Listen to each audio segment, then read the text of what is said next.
Chicken fried rice வீட்டிலேயே எப்படி செய்கிறதுன்னு பார்க்கலாம்.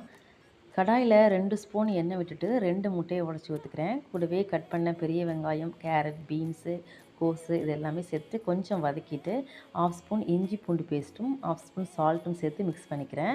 ரெடியாக இருக்க சிக்கன் 65 அதில் மிக்ஸ் பண்ணிக்கிறேன். இப்போ மசாலாவுக்கு 1/4 ஸ்பூன் அளவுக்கு தனி மிளகாய் தூளும் மிளகுத்தூளும் சேர்த்துக்கிறேன்.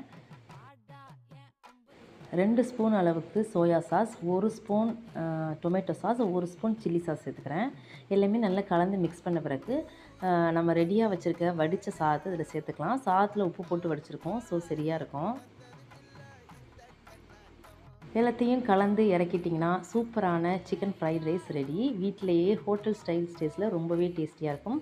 உங்கள் வீட்டு குழந்தைங்களுக்கும் கண்டிப்பாக செஞ்சு கொடுங்க. நாளைக்கு இன்னொரு வீடியோவில் பார்க்கலாம்.